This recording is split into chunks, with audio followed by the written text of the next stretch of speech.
신명기 5장 12절부터 15절까지의 말씀입니다. 신명기 5장 12절부터 15절까지의 말씀입니다. 신명기 5장 12절부터 우리 한 목소리로 천천히 한번 읽도록 하겠습니다. 읽습니다.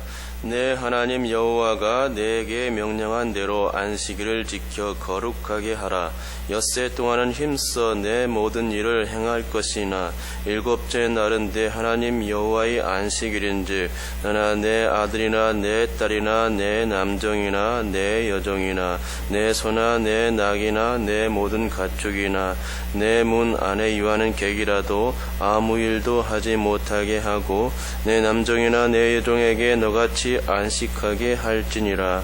너는 기억하라. 내가 애굽 땅에서 종이 되었더니 내 하나님 여호와가 강한 손과 편팔로 거기서 너를 인도하여 내었나니 그러므로 내 하나님 여호와가 내게 명령하여 안식일을 지키라 하느니라. 아멘. 월요일 새벽에 이지수 강수사님께서 10계명 내용으로 설교를 하고 있는 것으로 알고 있는데 안식일에 관하여 이번 주 월요일에 설교한 것으로 압니다. 저는 그 설교를 듣지 못했는데 내용을 그래서 잘 모르죠. 하지만 오늘 제가 하는 이 설교는 강수사님과 좀 포인트가 다를 것이라 생각하고 그래서 안식일에 관해서 오늘 1시간 아래에서 설교할까 합니다. 여러분, 예수께서 공생의 사역을 하시면서 가장 어려움을 겪었던 게 있다면 무엇일까요? 그것은 바로 안식일 문제가 아니었을까요? 안식일 문제였다고 봅니다. 예수님은 가버나움에서 천국 복음을 전파하시며 곧바로 네 제자를 부르시고는 가버나움의 어느 한 회당에 가셔서 귀신 들린 자를 쫓아내 주셨죠. 귀신을 쫓아내 주셨습니다. 그런데 그렇게 고쳐주신 날이 하필이면 안식일이었습니다. 당시 유대인들은 안식일을 철저히 지키기 위한 여러 규정들을 만들었고 안식일 전통을 지켜왔을 때였습니다. 그리고 그 규정 중에는 안식일에 사람을 고치면 안 된다는 그런 조항도 실려 있었습니다. 그런데 예수께서 안식일에 하지 말아야 할 일, 곧 사람 고치는 일을 이 안식일에 한 것입니다. 그러니 안식일 규정에 강박이 있었던 이 종교 지도자들에게는 그것이 눈의 가시였습니다. 예수 사역 초기부터 이 안식일 문제는 예수님의 공생의 사역의 한 흐름을 막는 아주 커다란 발목이 되었던 것입니다. 그리고 급기야는 예수님의 공생의 사역의 그 두 번째 유월절을 맞이하여서 사건이 터지고 말았습니다. 예수께서 두 번째 유월절을 맞이하여서 예루살렘에 가셨는데 이때 베데스다 연못에서 38년 된 병자를 불쌍히 여기시며 그날 안식일이었죠. 이 안식일에 그 베데스다 연못에 이 38년 된 병자를 고쳐주셨던 것이죠. 그런데 이 일로 인하여서 이 바리새인들이 종교 지도자들이 예수님을 죽이고자 하는 발단이 되었던 것입니다. 이것은 요한복음에서 알려주는 내용인데 공관복음서에서는 제자들이 안식일에 시장에서 그 밀 이삭을 잘라 먹은 일과 한 회당에서 손 마른 자를 고쳐주시는 일을 통해서 예수님을 죽이려는 음모가 시작되었다고 말합니다. 그래서 결국 예수님은 이 핍박을 피해서 갈릴리로 피신해 갈 수밖에 없었던 것입니다. 그 중심에 안식일 문제가 있었던 것입니다. 예수께서 고난과 핍박을 당하신 이유가 바로 이 안식일 문제가 비화되어서 나타났던 것이죠. 그러니까 안식일을 제정하신 주님께서 안식일을 지켜야 할 그런 사람들에게 당하는 이상한 순환이었습니다. 아무튼 지금까지 예수님과 관계된 이 안식일 문제를 말씀드렸는데요. 예수님은 종교적 전통을 고집하는 이 종교 지도자들과 안식일 문제로 대립할 수밖에 없었고, 이렇게 대립할 수밖에 없었던 건 서로의 생각이 달랐기 때문입니다. 종교 지도자들의 생각은 한마디로 고착되고 응고된 생각이었다, 이렇게 말씀드릴 수가 있을 것 같습니다. 여러분, 누군가가 껌을 씹어서 뱉으면 어떻게 됩니까? 그 껌은 처음에는 부드럽다가도 시간이 지나면 지날수록 딱딱해지고 단단해집니다. 그러다가 누가 그것을 밟기라도 하면은 그때부터는 바닥에 아예 눌러붙어서 떨어지질 않습니다. 색깔도 어떻게 됩니까? 처음에는 좋은 색깔을 유지하다가 밟히면 밟히는 대로 계속해서 시커멓게 변색이 되어지죠. 제가 볼 때 당시 종교 지도자들이 가지는 안식일 개념이 바로 이렇게 짓눌러붙은 고착된 껌덩어리와 같았다 하는 것입니다. 즉, 그들은 완전히 응고되고 고착된 안식일 개념을 가지고 있었습니다. 요지부동한 그 안식일 개념을 가지고 있었는데, 그렇기에 안식일이 사람을 위해서 있는 것이 아니라 사람이 안식일을 위하는 꼴로 바뀔 수밖에 없었던 것이죠. 하지만 예수님의 생각은 이들과 달랐습니다. 예수님의 그 안식일 개념은 그렇게 응고되고 고착된 생각이 아니었습니다. 예수님의 안식일 개념은 부드럽고 유동성이 있는 개념이었습니다. 그러기에 안식일을 지킨다 안 지킨다 하면서 다른 사람을 핍박하고 힘들게 하고 그런 생각이 아니었죠. 예수님은 그 안식일보다 사람을 위하는 개념을 가지고 계셨던 것입니다.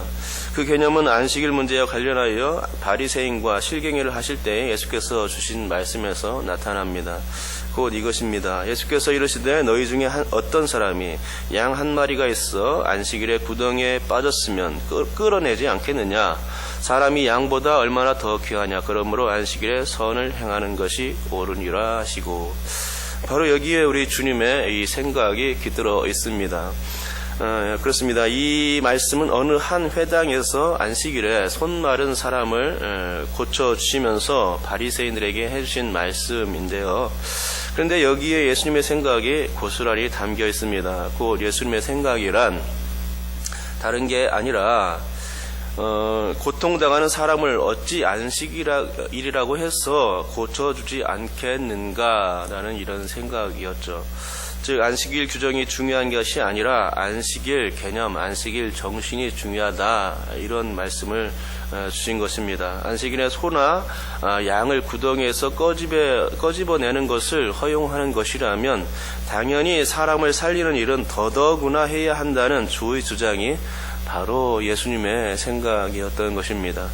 그리고 이런 예수님의 생각을 잘 정리해 준 말씀이 마태복음 12장 7절에 기록되어 있는데요. 제가 한번 읽어드리겠습니다. 나는 자비를 원하고 제사를 원하지 아니하노라 하신 뜻을 너희가 알았더라면 무죄한 자를 정죄하지 아니하였으리라. 여기서 제사보다는 자비가 강조되고 있죠. 여러분, 이 말씀은 안식일에 예수님의 제자들이 밀리삭을 잘라 먹은 그 사건으로 인해서 바리새인들에게 주님께서 주셨던 말씀입니다. 즉 안식일에는 자비를 베푸는 일이 중요함을 지적해 주신 것입니다. 그렇습니다. 결국 이런 말씀들을 통해서 알 수 있는 것은 예수께서 안식일을 철저히 지키는가의 여부가 아니라 지적질이 아니라 안식일에 어떤 일을 해야 하는가를 살피는 일이죠. 여기서 어떤 일이나 어떤 것입니까? 사람들의 행하는 자비와 은총과 긍휼입니다. 결코 지적질이 아니죠. 이런 것이 안식일의 풍성이 일어나야 하는 것입니다. 그래야만 우리 주님께서 제정하신 안식일의 그 의미가 살아나고 안식일을 잘 지키는 결과가 되는 것입니다. 곧 안식일 날만을 철저히 지켜야 한다는 그 고집스럽고 옹졸하고 고작된 생각, 그런 생각만 있을 때에 너 왜 안식일을 안 지키느냐 지적질밖에 할 수밖에 없는 것입니다. 근데 오늘 본문의 안식일 계명에도 이 긍휼의 자비의 의미가 동일하게 적용됩니다. 여러분, 10계명 중에 특별히 고착된 생각을 넘어서 점점 더 발전하는 개념의 그 계명을 찾는다면 어떤 것이 계명이 있을까요? 그것은 그 안식일 계명입니다. 10계명은 출애굽기 20장과 신명기 5장에 있는 것을 여러분께서 아실 것입니다. 그리고 출애굽기 20장은 시내산에서 하나님께서 직접 출애굽 1세대에게 주신 계명이고 신명기 5장에 나오는 이 십계명은 그로부터 40년이 지나 요단 동편의 그 한 골짜기에서 베푸월 맞은편 골짜기에서 모세의 설교 가운데서 출애굽 2세대에게 주어졌던 그 내용입니다. 그러니까 이 출애굽기의 내용과 신명기의 내용에 나오는 십계명은 장소가 다르고 시간이 다르고 선포자도 다르고 듣는 대상도 다릅니다. 그런데 이 십계명의 내용은 같다는 것이죠. 하지만 가만히 보면 다른 면이 있습니다. 조금 다른 계명이 있는데 바로 그것이 안식일 계명입니다. 그러면 안식일 계명이 어떻게 다른지를 제가 출애굽기 20장에 나와 있는 안식일 계명을 읽어드릴 테니까 여러분은 오늘 신명기 5장에 나와 있는 안식일 개념을 눈으로 확인해 보시기 바랍니다. 어떤 부분이 같고 다른지를 살펴보시면 좋겠습니다. 안식일을 기억하여 거룩하게 지키라. 엿새 동안은 힘써 내 모든 일을 행할 것이나 일곱째 날은 내 하나님 여호와의 안식일인즉 너나 내 아들이나 내 딸이나 내 남종이나 내 여종이나 내 가축이나 내 문화 내 머무는 객이라도 아무 일도 하지 말라. 이는 엿새 동안에 나 여호와가 하늘과 땅과 바다와 그 가운데 모든 것을 만들고 일곱째 날에 쉬었음이라. 그러므로 나 여호와가 안식일을 복되게 하여 그 날을 거룩하게 하였느니라. 예. 여러분, 여기에 보면은 완전히 다른 부분이 있습니다. 신명기의 말씀으로는 15절 말씀인데요. 우리 함께 이 신명기 5장 15절을 함께 읽도록 하겠습니다. 너는 기억하라. 내가 애굽 땅에서 종이 되었더니 내 하나님 여호와가 강한 손과 편팔로 거기서 너를 인도하여 내었나니 그러므로 내 하나님 여호와가 내게 명령하여 안식일을 지키라 하느니라. 출애굽기의 그 안식일 개념은 하나님께서 천지를 창조하시고 일곱째 날에 쉬셨기 때문에 그 날에 복 주셔서 너희도 그 날을 거룩하게 지키라는 내용이 담겨 있습니다. 하지만 오늘 신명기의 말씀은 이 천지 창조의 내용은 쏙 빠져 있습니다. 대신에 그 자리에 출애굽한 그 내용으로 대체되고 있습니다. 여호와의 강한 손과 편팔이 너희를 애굽의 종살이에서 인도하여 내었으니 그러니 너희는 종의 멍에에서 해방된 그 날을 기억하고 또 그래서 거룩하게 지키라라는 명령인 것입니다. 다르죠. 다르기에 이것은 안식일 계명이 발전되고 유동적인 것임을 알려주는 그런 것이라 할 수 있습니다. 그리고 이렇게 안식일 개념의 발전성과 유동성은 예수님 때에 이르러서 새로운 혁신을 맞게 됩니다. 곧 안식일이라는 날과 전통을 지키기 위해서 혈안이 되기보다는 그 안식일을 주신 정신의 문제가 중요함을 예수님께서 강조해 주셨던 것입니다. 곧 자비입니다. 그러니까 자비가 빠져 있는 안식일은 의미가 없습니다. 그리고 그 자비의 개념을 가장 잘 보여주는 것이 오늘날의 부활절입니다. 우리는 오늘날 자비를 상징하는 이 부활절을 새로운 안식의 그 개념으로 지키고 있죠. 그래서 우리가 지키는 이 부활절의 그 안식 개념은 창조 이야기나 출애굽 이야기가 들어가지를 않습니다. 지금 이 시대에는 주님의 자비의 상징인 십자가와 소망의 상징인 부활 개념이 들어가야 마땅한 것입니다. 그렇습니다. 이런 자비의 개념을 따르는 기독교인들은 예수님의 부활 요일인 주일을 안식일로 지키는 것입니다. 구약 개념의 토요일 안식일 개념이 아니라 부활절이 그 주일이죠. 그래서 주일을 안식일로 지키고 있는 것이죠. 물론 성경에는 구약의 그 안식일을 주일로 대체하라라는 말씀은 없습니다. 그러나 예수님의 부활 이후에 초대교회 성도들은 토요일은 안식일을 지켰던 게 아니라 일요일인 주일을 지켰다는 점입니다. 왜냐하면 주님께서 우리를 죄에서 죽음에서 사탄에게서 해방시켜 주신 바로 그날이 바로 주일이었던 것이고 그날은 예수께서 부활하신 날이었기 때문입니다. 이스라엘 백성들이 안식일을 지킨 것은 그들이 출애굽의 종살이에서 해방된 것을 기념하기 위해서 기억하기 위해서 지킨 것 아닙니까? 또한 그 이전 출애굽 이전의 안식일 개념은 하나님의 창조 사역을 그 마침을 기념하면서 7장 날에 큰 의미를 부여하고 쉬었던 것입니다. 그렇다면 예수님의 부활 이후 안식일 개념으로 유동적으로 다시금 우리도 그 안식일 개념을 수정해야 하는 것입니다. 예수님의 부활 개념을 크게 확대해야 하는 것이죠.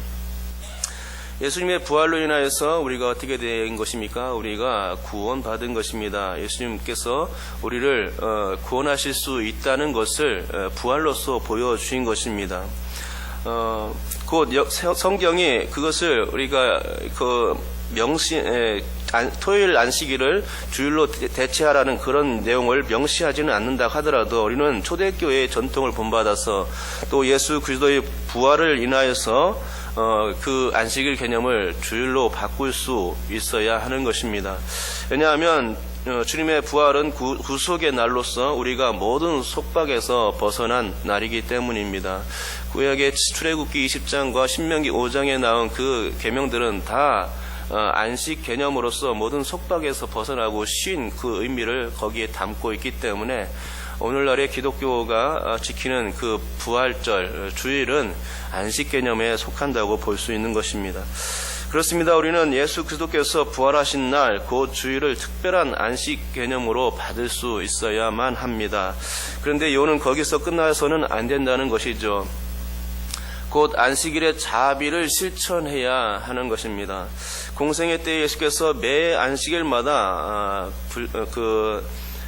병든 자들 그리고 귀신 들린 자들에게 그들을 치유하시고 귀신을 쫓아내어 주셨듯이 그들에게 그 쉼을 허락해 주셨듯이 그 쉼을 허락하실 때 그들은 하나님의 예수님의 자비를 체험하게 되었던 것이죠.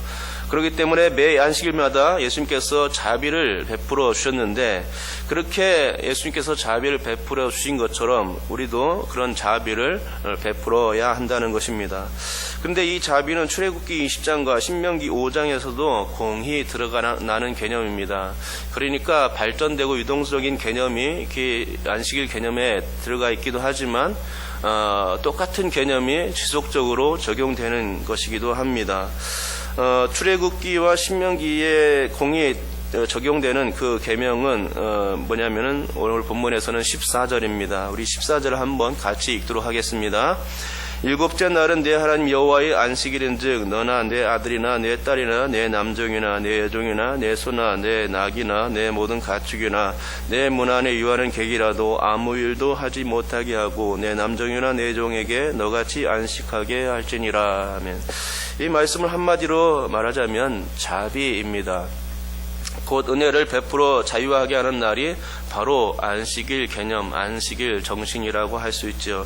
곧 창조 사역에서 일을 멈췄다는 쉼의 개념, 그 쉼의 개념이 안식일 개념인 것이고 또 애굽의 종살이에서 풀려나서 자유와 해방의 쉼을 얻었다는 개념이 또 안식일 개념이 됩니다. 또 예수님을 인하여 모든 죄와 질병과 사탄의 속박에서 벗어나 자유하게 되는 일이 또 안식일 개념일 수 있는 것입니다. 곧 하나님의 자비, 예수 그리스도께서 우리에게 행하신 그 자비하신 사랑을 기념하는 날이 안식일이라는 것이죠. 그러기에 안식일에는 선을 베푸는 이 자비의 사역을 감당할 수 있어야 합니다. 그러니까 안식일은 왜 주일 성수 안 하냐고 따지고 책망하고 하는 날이 아닙니다. 그렇게 묻고 따지고 책망하는 것은 안식일을 고집스럽게 지켰던 바리새인들과 하나도 다를 바가 없는 행동인 것이죠. 그것은 자비가 쏙 빠진 율법주의에 멍든 사람의 고착된 생각입니다. 그러므로 우리의 안식일 개념은 바뀌어져야만 합니다. 고집스럽게 고착된 율법주의, 정통주의가 아니라 사람들을 긍휼히 여기고 불쌍히 여기고 우리 주님께서 나를 자유하게 하신 것처럼 나를 구원하여 해방시켜 주신 것처럼 모든 죄와 사탄의 속박에서 벗어나게 하신 것처럼 그 자유를 다른 사람들에게도 누릴 수 있도록 우리가 그 날을 다른 사람들을 위해서 자비를 베푸는 날, 축복해 주는 날로 삼아야 하는 것이죠. 그러므로 여러분께서도 매주일 이런 안식일을 지키며 주님처럼 혹은 초대 교회 교인들처럼 자비를 베풀면서 우리에게 베풀어 주신 안식일의 의미를 새롭게 써나갈 수 있기를 주님의 이름으로 축복합니다.